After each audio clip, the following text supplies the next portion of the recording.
Que grâce et paix de Yahweh soit à vous. Donc, nous sommes contents d'avoir l'opportunité ce matin pour être avec vous, pour étudier ensemble.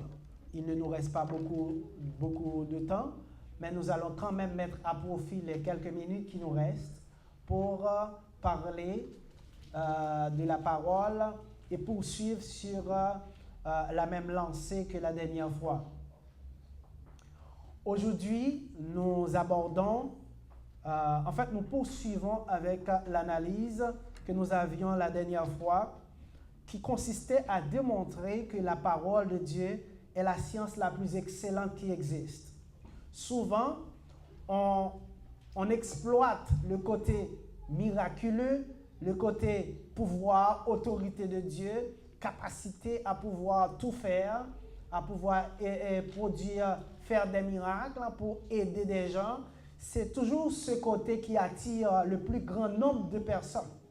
On présente Dieu comme un Dieu de délivrance, un Dieu miraculeux, un Dieu qui peut résoudre des problèmes, qui peut guérir des malades, qui peut sortir les gens des situations mauvaises qu'ils se trouvent. Mais on néglige et on passe sous silence souvent le côté intellectuel de Dieu. On passe toujours sous silence le caractère scientifique de la parole de Dieu. Et nous, membres de l'Église, nous sommes interpellés par cet état de choses et nous nous faisons un devoir de présenter au monde, d'expliquer aux gens que Dieu est le savant des savants et que la parole de Dieu, c'est la science la plus excellente qui existe. Dans nos interventions précédentes, nous avions insisté sur la parole de Dieu en tant que science.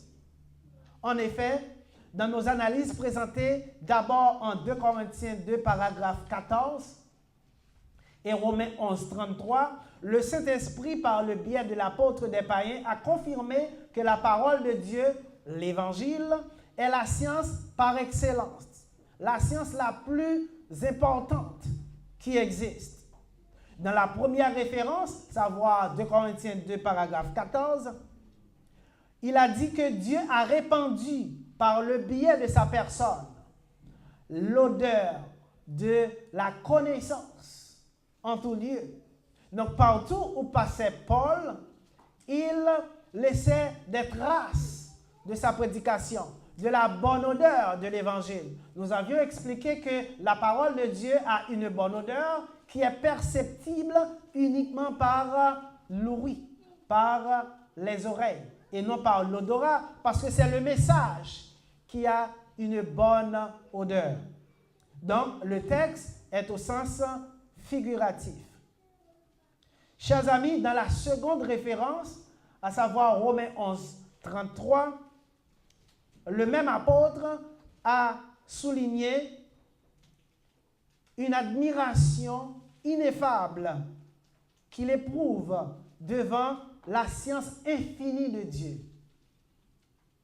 Parce que celui qui sait lire, quand il se trouve devant une œuvre excellente, eh bien, il est émerveillé. Il est en admiration.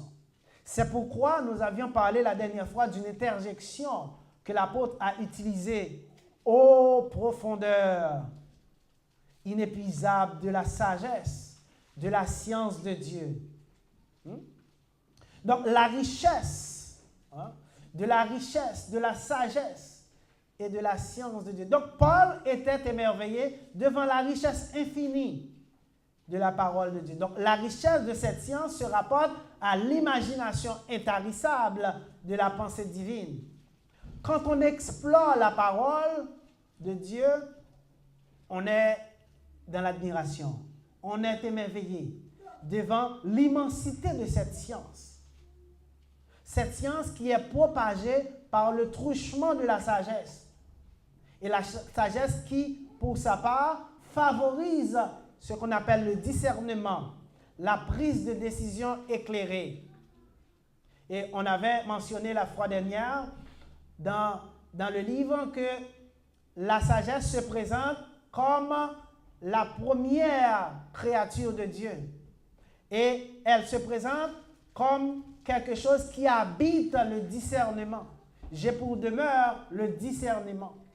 Donc, on avait souligné qu'il est impossible d'avoir la capacité de discerner, de prendre des décisions éclairées si la sagesse est absente. Quand on parle de la science divine, on voit l'expression « he gnosis to theo ». Donc, la connaissance de Dieu, la science de Dieu.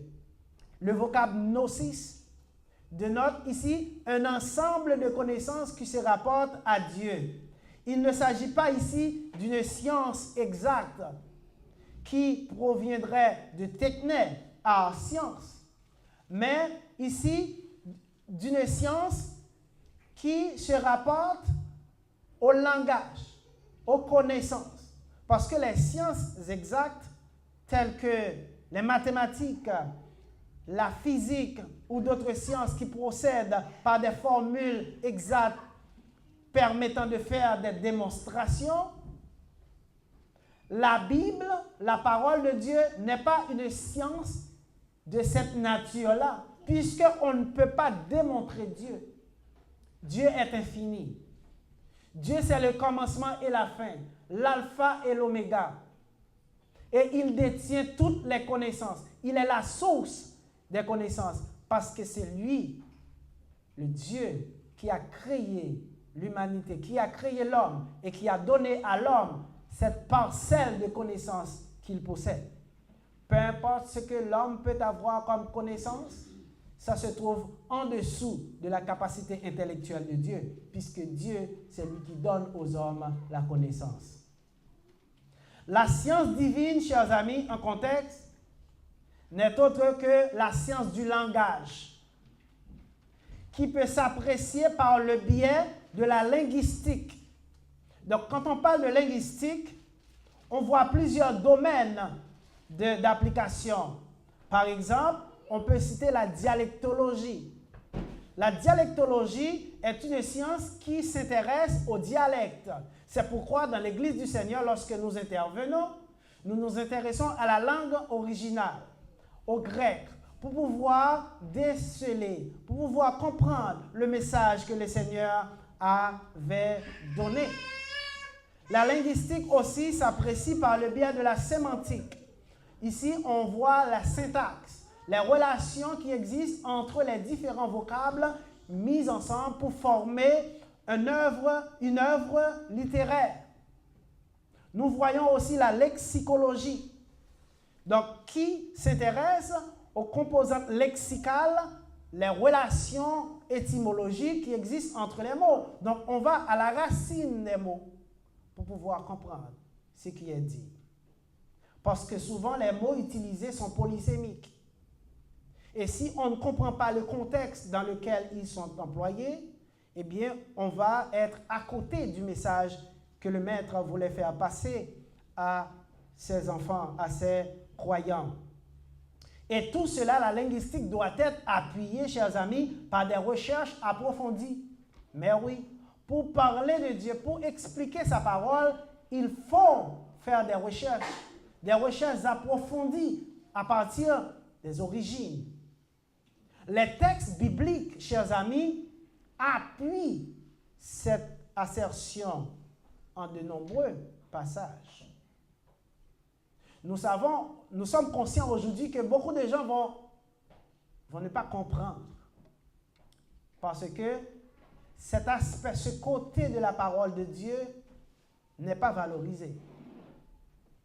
La parole de Dieu, c'est la science la plus excellente qui existe. La parole de Dieu est une science inépuisable, incommensurable. Et plusieurs passages de la Bible confirment ce fait. Et plusieurs références montrent que des recherches, des études, des analyses sont nécessaires pour comprendre la Bible et l'expliquer aux autres. Regardons d'abord Luc, qui a présenté Jésus-Christ sous les traits d'un homme parfait, a introduit son récit de l'Évangile de la manière suivante en Luc 1er paragraphe 1 à 4. Il a dit, plusieurs ayant entrepris de composer un récit des événements qui se sont accomplis parmi nous, suivant ce que nous ont transmis ceux qui ont été des témoins oculaires dès le commencement et qui sont devenus des ministres de la parole. Il m'a aussi semblé bon, après avoir fait des recherches exactes sur toutes ces choses depuis leur origine, de te les exposer par écrit d'une manière suivie, excellente Théophile, afin que tu reconnaisses la certitude des enseignements que tu as reçus. Luc n'a pas vécu avec Jésus-Christ comme les apôtres.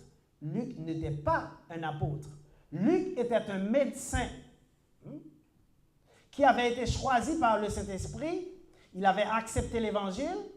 Il avait été choisi par le Saint-Esprit pour écrire cet aspect de l'Évangile, ce récit de l'Évangile. Et il est aussi la personne qui a écrit les actes des apôtres. Donc, le Saint-Esprit s'est servi de lui. Le Saint-Esprit l'a inspiré pour écrire. Donc, Dieu a utilisé ici un médecin. Et quand on dit un médecin, on comprend que c'est une personne qui avait déjà un niveau intellectuel élevé. On ne peut pas être médecin si on est un alphabète. Un analphabète, si on est quelqu'un qui ne sait pas lire, si on n'a pas un niveau intellectuel élevé. Parce que pour apprendre la médecine, c'est beaucoup d'années d'études après vos études classiques, vos études de base à l'école. Ça peut vous prendre de 5 à 10 ou plus d'années pour pouvoir devenir un médecin spécialiste.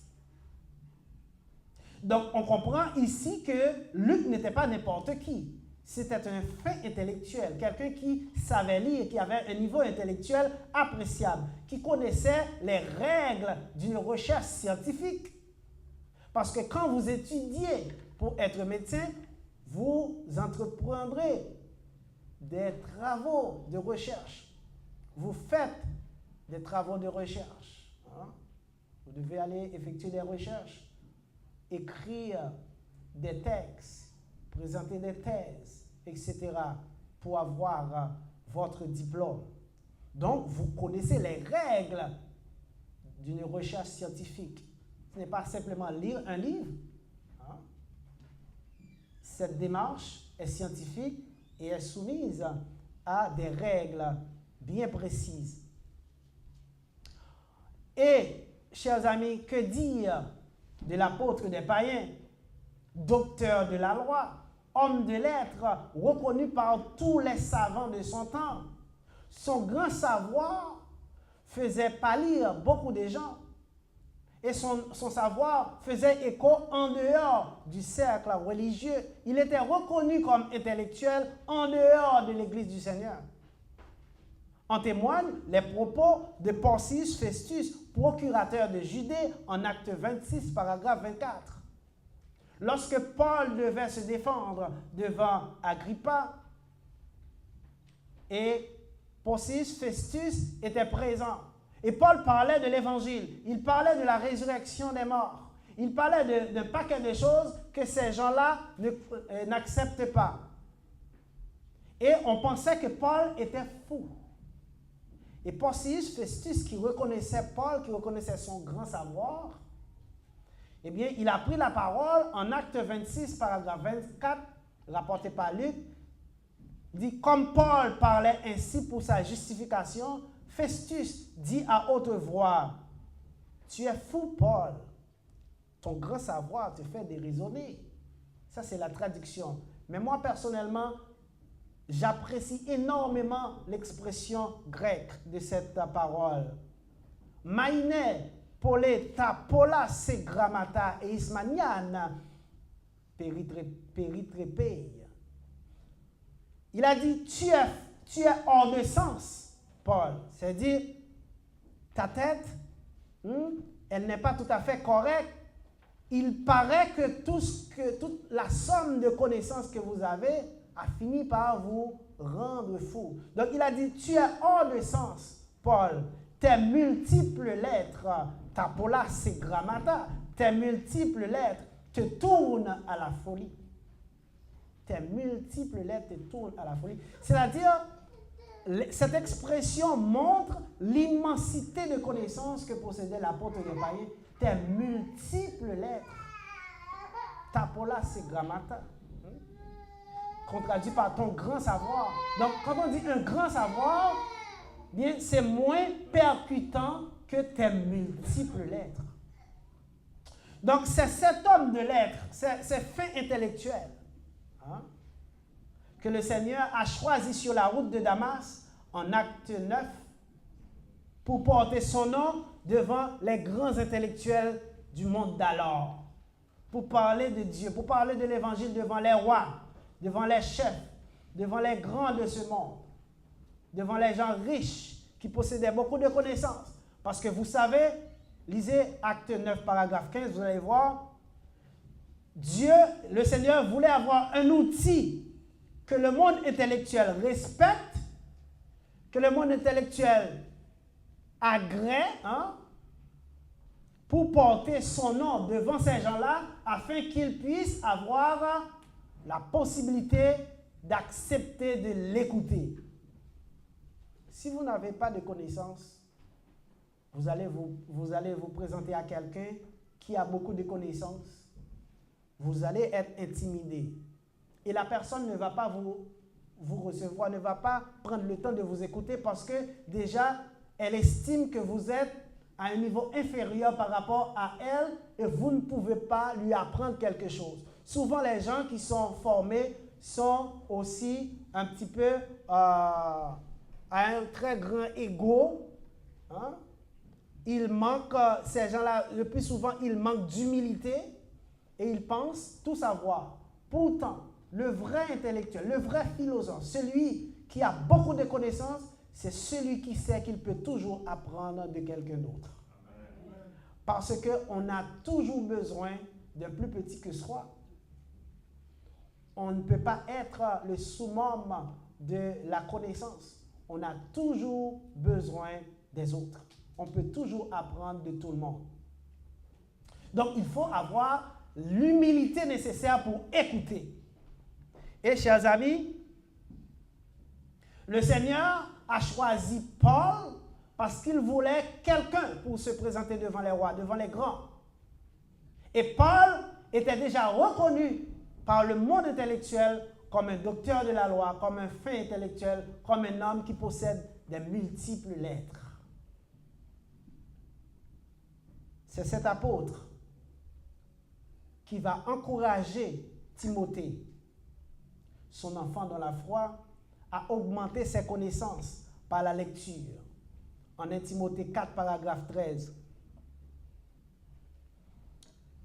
Paul a dit à Timothée, jusqu'à ce que je vienne, applique-toi à la lecture, à l'exhortation, à l'enseignement. Souvent, on considère ce texte, on passe à pieds joints dessus, applique-toi à la lecture et puis on ouvre sa traduction et puis on fait une lecture. Oui, la Bible dit de s'appliquer à la lecture, donc j'ouvre ma traduction tous les jours et je lis. C'est pas ça que Paul sous-entendait. D'abord, à qui est-ce que Paul parlait? À Timothée. Il faut savoir qui était Timothée et quel était l'objectif de cette exhortation. Sans considérer l'aspect étymologique du texte, comme nous venons de le mentionner, certains pourraient tenter de dire qu'il s'agirait ici d'une simple lecture cursive. Vous savez qu'il y a plusieurs niveaux de lecture. La lecture cursive, c'est la lecture que vous faites juste pour tuer le temps. Vous lisez un roman, vous lisez un journal, vous lisez un livre, mais vous ne lisez pas dans le but d'apprendre quelque chose, de comprendre nécessairement ce qui est dit.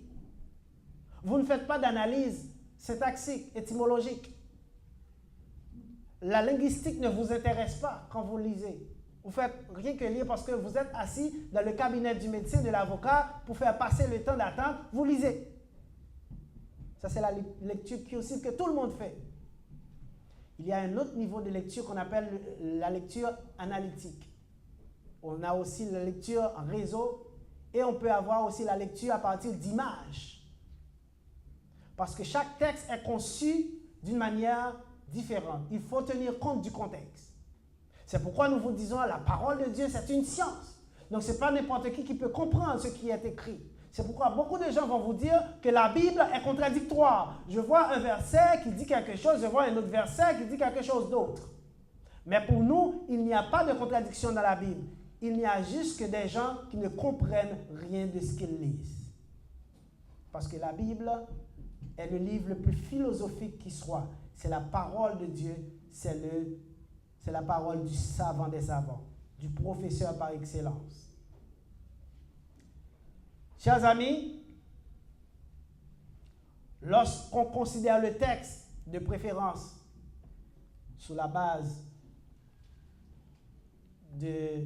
sous l'œil original, en considérant le texte original, en jetant un coup d'œil dans la langue source, qui est le grec du Nouveau Testament, on va remarquer rapidement que le Seigneur, le Saint-Esprit, a fait usage, dans ce passage que nous venons de lire, de mots particulièrement évocateurs, de l'intention cachée derrière ce mot, derrière cette lecture encouragée par Paul. Que voulait dire Paul? Regardons d'abord le texte original. Nous lisons dans le texte grec, « Eos erkomai proseke te ananosei te paraklesei te didaskalia. » Jusqu'à ce que je vienne, applique-toi, intéresse-toi, attache-toi à la lecture, l'exhortation, l'enseignement.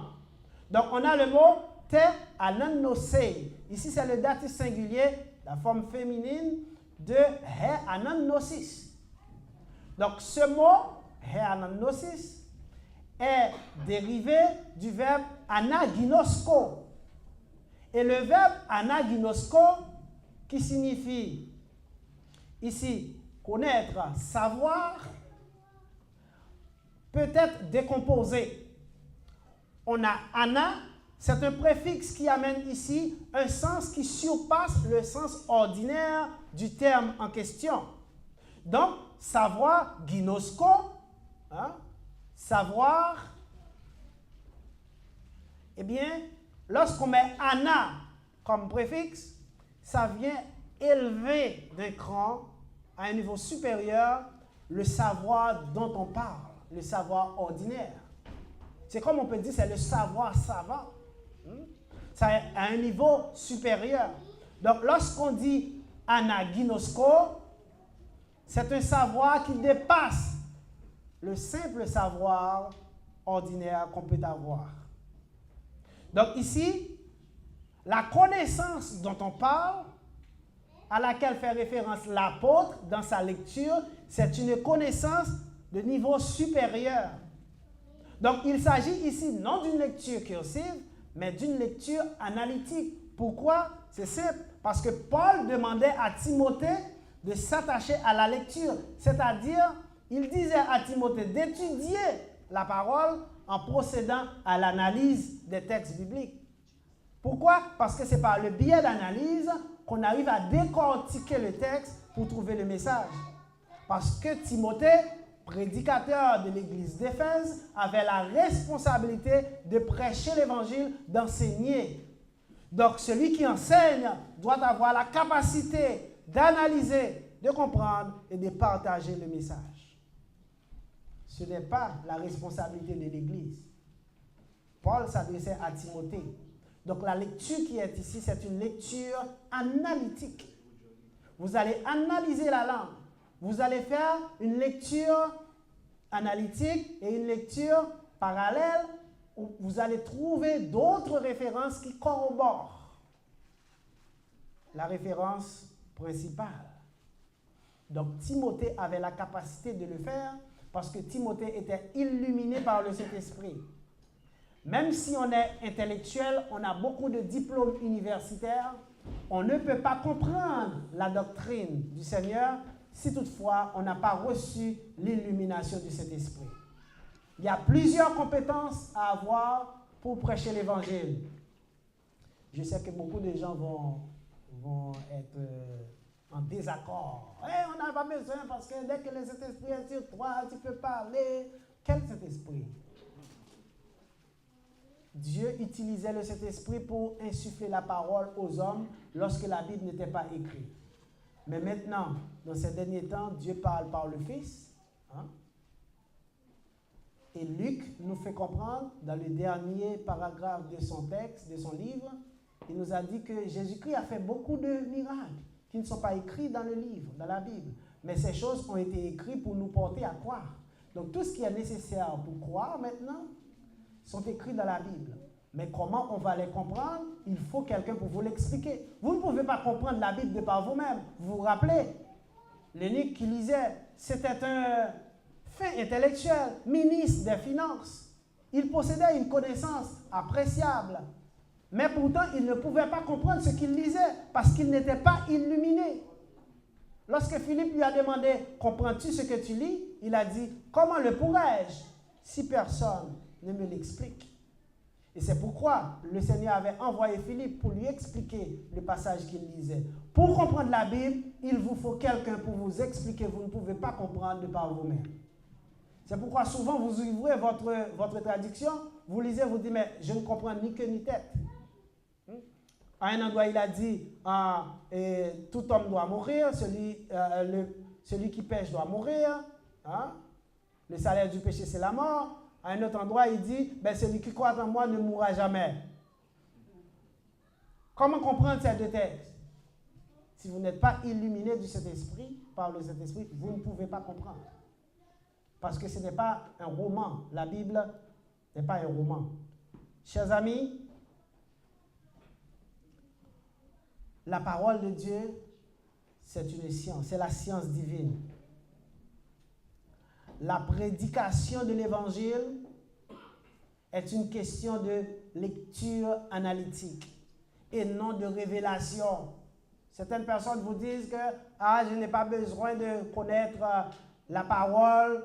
Une fois que le Saint-Esprit est sur moi, Dieu va me donner le message en dormant. Certaines personnes ne lisent rien, ne lisent même pas leur traduction.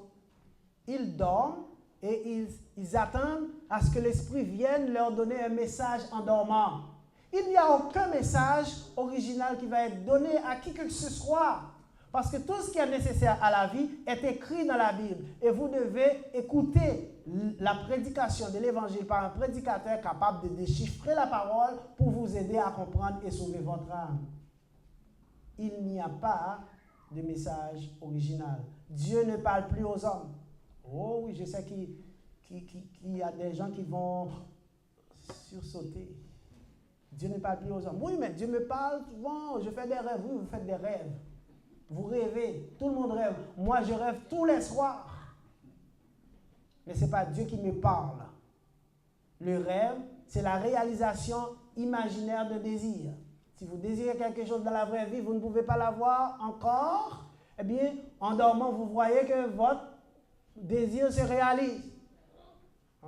C'est un refoulement dans le passé, le rêve. Ce n'est pas Dieu qui vous parle. Oui, mais je connais un tel, quand il devait avoir quelque chose qui devait arriver, un accident, il l'a vu en dormant. Oui, c'est possible, mais ce n'est pas Dieu qui vous l'a révélé. Parce qu'il y a aussi une autre force dans l'univers qui vous aide lorsque vous croyez aux rêves, qui vous donne des rêves. Et il s'appelle Satan le diable. Parce que si Dieu vous avait donné un message, il faut pouvoir l'écrire dans la Bible, puisque la Bible est terminée. Il ne faut ni ajouter ni retrancher. Donc vous ne pouvez pas avoir de message. Dieu ne donne pas de message individuel. Les gens qui vous disent que j'ai une prophétie pour vous, moi je leur dis aussi, j'ai une prophétie pour vous aussi. Dieu m'a dit que vous êtes un menteur invétéré.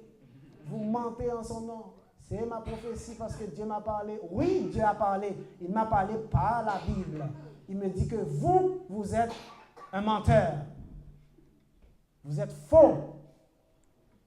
Et si toutefois, vous avez l'Esprit de Dieu avec vous, effectivement, eh bien, faites une prophétie sur moi. demande à ce que je sois mort. Hein? Parce que je dérespecte, je manque de respect à votre esprit. Mais ce sont des roublards, ce sont des menteurs. Ils se servent de la crédulité des gens pour les embobiner, pour en tirer avantage. Chers amis,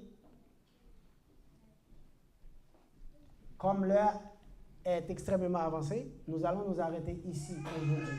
Mais nous allons revenir dimanche, Dieu voulant, pour conclure avec cette partie. Comprenez bien, nous sommes en train de démontrer que la parole du Seigneur est la science la plus excellente qui existe. Ce que beaucoup de gens négligent. On ne parle pas de cet aspect parce que tout le monde veut parler, tout le monde veut dire ce qu'ils veulent. Hein? C'est pourquoi il y a tant de troubles dans le monde. Parce que Jésus-Christ l'avait déjà dit, la moisson est grande, mais il y a peu d'ouvriers qualifiés pour s'occuper de la moisson. Notre tâche, c'est de vous aider à comprendre que Dieu n'est pas seulement un Dieu vengeur, un Dieu miraculeux, un Dieu solutionnaire de problèmes, mais c'est le Dieu qui possède la connaissance par excellence, c'est le savant des savants. Qu'il en soit ainsi pour vous. Amen. Mais ce Dieu vous donne la possibilité de vous sauver si vous acceptez sa parole. Hein? Jésus-Christ l'a envoyé pour mourir à la croix pour nos péchés. Il est mort, il est enseveli, il est ressuscité, il est apparu à ses faces. Si vous croyez que Jésus-Christ est réellement le Fils de Dieu en accomplissant ces 4 éléments, eh bien le moment est propice. Vous pouvez avancer. Nous avons des frères pour vous aider. Et à ce moment, vous allez être vraiment certain et comprendre que normalement et sans faute que Dieu, c'est le savant des savants. Qu'il en soit ainsi pour vous. Mettez-vous debout pour terminer.